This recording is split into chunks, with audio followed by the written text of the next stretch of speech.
Good morning, everybody. My name is Camila Dominowski, and I'm a reporter with NPR's Two-Way blog here at NPR headquarters in Washington, D.C. And we're here today, like we are pretty much every weekday, to talk about the day's news. We're going to start with an overview of the main headlines with NPR's Corva Coleman, and then we're sitting down with international editor Will Dobson to talk about Taiwan and what's up with the president-elect's recent comments about the One China policy. So first things first, let's talk about what's been happening in the world. Here's NPR's Corva Coleman to break it down for us. Hello. How are you doing, Corva? I'm very well. How are you? I'm all right. So what are the top headlines that we're keeping track of this morning? Let's talk about Donald Trump some more. Let's. All right. Let me actually take a side detour. And let's say Senate Majority Leader Mitch McConnell came out and talked to reporters last hour, and he came out to say something very specific, and that was Russia is not our friend. Why is he saying that? Because there's been this interesting little development over the weekend in which President-elect Donald Trump has basically rejected reports that the CIA has found Russian meddling in the U.S. presidential election, specifically that there was meddling intended to help Donald Trump win the election. Donald Trump over the weekend called these reports ridiculous. That was his word for them. And he doubled down this morning saying, hey, if the election had gone the other way, if Hillary Clinton had won and we had raised these accusations, this would be called conspiracy theories. But basically, this is the CIA saying, look, this is the intelligence that we have. This is what we think is going on. Wait, there's more. A group of bipartisan senators has come out and said, Congress really should investigate this. We should take a look at this. And that bipartisan group includes Arizona Republican Senator and former presidential candidate John McCain, who also says, by the way, his presidential campaign was hacked in 2008, and we really need to get to the bottom of whether this intelligence is accurate or it's not accurate. We need to know. So Senator McConnell came out today and said, look, the Senate Intelligence Committee is perfectly prepared to undertake this matter. They can take a look at it. The Armed Services Committee can take a look at it. And the idea that Republicans would be obstructionist in any way and not want to look into these allegations is absurd and not true. So we'll see. Don't forget, the Obama administration has also ordered a review to find out what's going on with cyber meddling from foreign powers. What extent it may be, who those foreign powers may be, we don't know, but this report is supposed to be completed before President Obama leaves office in January. All right, so watch this space, because there will definitely be updates on this story, right? One little quick aside, and this is now formal. The president-elect, Donald Trump, is actually going to name retired General John Kelly to be the head of Department of Homeland Security. John Kelly, of course, is the former head of U.S. Southern Command and had oversight over the U.S.'s military presence in South and Central America, as well as the Caribbean. So he's going to be nominated to run that agency. All right. Any other headlines that we're keeping an eye on? We're looking at what's going on in Syria. We've talked an awful lot about what's going on in Aleppo, and there are reports out that Aleppo is mostly under the control of the Syrian government, which has been pushing rebels out. We should, of course, mention that tens of thousands, hundreds of thousands maybe of civilians are in harm's way, that some have been trying to flee, that they've had to flee at certain checkpoints. Some reports that some men have disappeared while crossing those checkpoints. The thing about the movement in Aleppo comes at the same time that there are reports out of the central Syrian city of Palmyra, the ancient Syrian city, that ISIS retook the city over the weekend. Now, they were pushed out earlier this year. The Syrian government even held a concert in Palmyra to say, hey, we took it back. But they haven't held it. There was one report by one of our correspondents out of Beirut that suggested it's possible, we don't know this for sure, obviously, but that there was so much focus on Aleppo that maybe there was less focus on Palmyra. At any rate, ISIS does hold parts of the country, and the rebels, who are not necessarily ISIS, are pushing back. All right. Well, thank you so much for that update on the news. We really appreciate it. Okay. That was NPR's Corva Coleman, newscaster. You hear on the morning drive time hours. So now we're going to pivot, and I'm sitting down here with international editor Will Dobson. We're going to be talking about Taiwan and China and the One China policy. If you have any questions about this story, pop them in the comments, and we'll see how many of them Will might be able to answer for us. But just to start out, Understanding what's happening in this situation requires understanding what the one China policy is. Could you start there and help us out with this? Sure. Yeah, and it's complicated. It's not, it's one of these sort of diplomatic, balancing acts that has been going on for decades, and we don't talk about it a lot because I think for many people it was sort of. A historical footnote that has just become part of daily life. So, but to actually understand it, you actually have to go back in time to 1949 and the Chinese Civil War, which was ending at that point in time. And as the Chinese communists, led by Mao Zedong, were consolidating their victories and getting control over the mainland China, Chiang Kai-shek, who led the nationalist government, the Kuomintang, fled to Taiwan. And when he did and established control over Taiwan with 2 million of his followers in his wake, at that point in time, the United States recognized Taiwan as being China, in essence, the Republic of China. And so from that point on, through the 1950s and through the 1960s and most of the 70s, the United States recognized Taiwan as being China and did not have diplomatic relations with Beijing.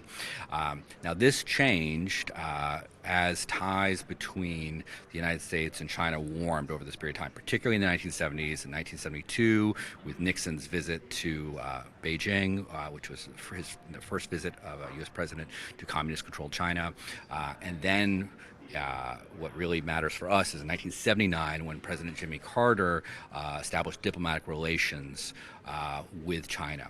Now, that's where you really get to the one China policy, which China's point of view, Beijing's point of view, was that there's one China in the world and that Taiwan is a part of China. And it has insisted that for those that want to have diplomatic relations with China, they have to sever relations with Taiwan. And so the United States effectively did that in 1979. Now, for the United States, though, we had these bonds with Taiwan. And so that didn't actually mean that all relations stopped. It meant official relations stopped, but we maintain and continue to maintain unofficial contact with Taiwan. What this has meant, though, for Taiwan is that country after country has sort of changed its relationship and has recognized Beijing instead of Taipei as being the capital of China. And so now today, Taiwan is recognized by 22 countries around the world, and the rest recognize China.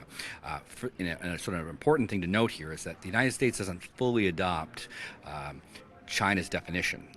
It understands, the United States' position is that Taiwan is not a sovereign nation, but it doesn't accept necessarily that Taiwan is part of China in that sense. It considers the status of Taiwan to be undetermined, unresolved. And so under that sort of framework, the U.S. is able to continue to sell weapons to Taiwan. There is a great deal of unofficial contact between our governments. We maintain the American Institute in Taiwan, which isn't an embassy, but it's staffed by Foreign Service officers. It used to be that actually, this is no longer true, but it used to be until recently that if you were a Foreign Service officer, and let's just say you were stationed in Russia or Mexico, and then you got you had an assignment in Taiwan, you actually resigned from the U.S. Foreign Service and then went to work for the embassy or for the institute in Taiwan, which isn't an embassy, and then you would sort of rejoin the Foreign Service afterwards. They don't do that anymore, but they're not actually officially an embassy, just as Taiwan doesn't have an embassy in Washington. So it sounds like it's sort of this carefully calibrated gray space where there's formal relations with China and all of these informal ones with Taiwan. Is that? That's right. And so and the idea is that this is sort of works for all sides in that from the point of view of China, they effectively are saying, well, we're not going to force this issue through the use of force right now. We see this as something that is central to our identity and our sovereignty, but it'll be resolved at some point in the future. And from the point of view of the United States, it, on the one hand, recognized that it needed to have relations with mainland China. And at that point in 1972, when this all started, it was in large part a Cold War policy in that we were trying to drive a wedge between Beijing and Moscow, then the Soviet Union, and that there would be a lot of upside and advantages economically, politically, and otherwise to have those relations, but at the same time not leave Taiwan totally bereft. our position is that it should be resolved peacefully among the Chinese people. All right. So that's the backdrop. Yeah. That's all the historical background for the weird. I can call it weird, It's right? It's a strange. It's weird strange. situation. Yeah. Okay. So what happened earlier this month when Yeah. the president-elect had a phone call that got everyone up in arms? Right. So 10 days ago, on a late Friday afternoon, President-elect Trump tweeted out that he had received a phone call from Taiwan's president, Tsai Ing-wen. And she recently became the president of Taiwan and began her term in office this past May. And this was sort of a shocking development because no president has had direct communication with the president of Taiwan since 1979. And so this sort of in many ways would suggest a relationship and a breach of diplomatic protocol that has really governed since that time. And so that immediately created questions about, well, what does this mean? What is our policy changing? And so very quickly, Trump's transition was all of a sudden facing lots of questions to try to explain what was actually afoot here. Coincidentally, I was going to Taiwan the next day as well. So I've just returned from Taiwan. I've been in Taiwan for the last week. And so I met with President Tsai last Tuesday and put this question to her, and she said that she does not believe that a phone call can be the basis of a policy shift. So she was very much trying to sort of tamp down concern that all of a sudden the one China policy, or really U.S.-Taiwanese relations, were going to take on a whole new character. She very much wanted to impress that this was a phone call that was meant to be congratulatory, and that it was between her and Donald Trump, who's a private citizen as of right now. A lot of people have speculated, that this is exactly the type of window of time when such a thing could happen, because it would mean so much more if this phone call were to take place after January 20th. But that's really where we are, where people are now wondering to what degree could there be a greater policy shift once President-elect Trump becomes President Trump. And so catch us up now on what happened over the weekend. Yes. So a lot of attention in the last few days has been focused on Taiwan and the reaction there. And then yesterday, Trump tweeted out. Well, Trump was on a television show, and he's taken to Twitter before, but yesterday in an interview, he essentially said that he doesn't understand why the one China policy necessarily couldn't be almost a bargaining chip, and that there are lots of things in which China doesn't cooperate with us on, and perhaps those things effectively he seemed to be suggesting should be on the table, and that if we wanted to have this if we want to maintain this policy, perhaps it should be something that, in essence, should almost be renegotiated. So I think he used the words "make a deal," right, Yeah, with right. China Make a on deal. trade issues to Trade issues. I maintain mean, this. so why don't we get more help on trade issues, on tariffs, on North Korea, on China's militarization in the South China Sea? He said, there are all these areas in which we have problems with them, and if they want to maintain the one China policy, shouldn't some of those things be part of the conversation? This has not been received well in Beijing, as you'd expect. They've expressed serious concern about this, and so I think that in many ways this represents sort of a greater sort of fulfillment of what some people's fears were of what was behind that phone call. Now, that might not be something that the Taiwanese necessarily understand or agree. They might not have seen it the same way, but now as we are sort of asking questions about what kind of China policy will President Trump have, those comments yesterday on Fox News suggest that he very well may be sort of imagining a complete realignment or alteration of the one China policy. Wow. All right. I know we have a question that's come in from Facebook. So what do we got? People on Facebook are interested to know if China could potentially penalize Taiwan for this call, and then what the U.S. response would be to that. All right. So people want to know if China could penalize Taiwan for the phone call, and what would the U.S. do if that happened? Will? Absolutely. I mean, they could definitely. There are so many options for Beijing on this, to be honest. And in some ways, they've already penalized Taiwan even before the phone call. They indicated in very strong terms that they were concerned about President Tsai Ing-wen becoming president of Taiwan back in May. So what has already happened this year leading up to this moment is China has seriously constrained tourism to Taiwan by 40% this year. They've seen a 40% drop in tourism, which most of the tourism that to Taiwan comes from mainland China. Now, over the weekend, they flew military aircraft near Taiwan, which again would sort of signal their concern. The last time that they were surprised by events in the Taiwan Strait involving the United States actually takes you back to 1996 when they had major military exercises off the coast of Taiwan. Some people might remember that. Taiwan had just had its first direct presidential election, which upset China, and they were also upset because the United States had granted a visa to the then Taiwanese leader Lee Teng-hui to visit Cornell University and come to the United States. So there's a good precedent for China reacting quite strongly. The initial response, and it's important to point out, the initial response from China after the phone call was one of restraint, and they were very self-restrained and said, that there was a learning curve in essence for Donald Trump, and that this is a period of time that they would give him time to sort of come up to speed on it. It was almost like he doesn't know what he's doing, not he's being provocative, yes, right? Yes, exactly. They're giving him every benefit of the doubt, which they can't really give him now, given these comments yesterday. So in terms of what could they do to penalize Taiwan going forward, well, I mean, they could further constrain trade and or tourism, which is a big component for Taiwan, which has really strong effects for their economy. They can militarize by putting greater military pressure on Taiwan. They've been building up their military for the last 30 years for just this purpose, if necessary. And I think for the United States, I mean, it could also be the case that the United States could be penalized going forward once Trump becomes president.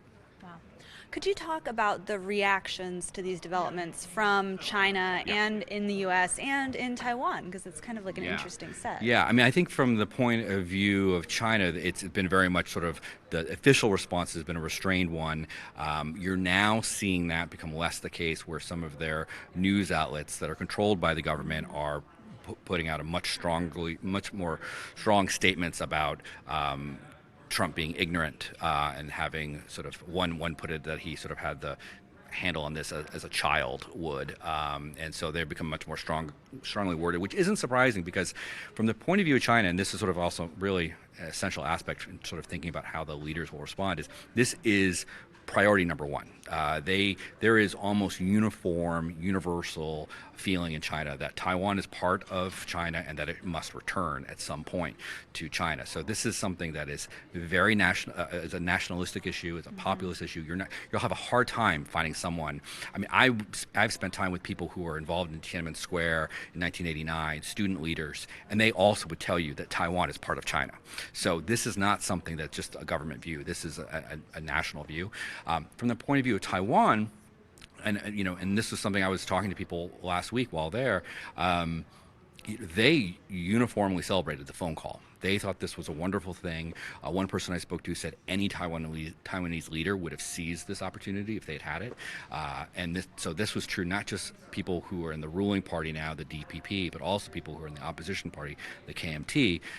All celebrated this decision. They very much felt like this is a wonderful thing because it put Taiwan back on the map. They feel strongly that they've been isolated from the international community, and so this is an opportunity for them, for their issues and concerns to be sort of center stage.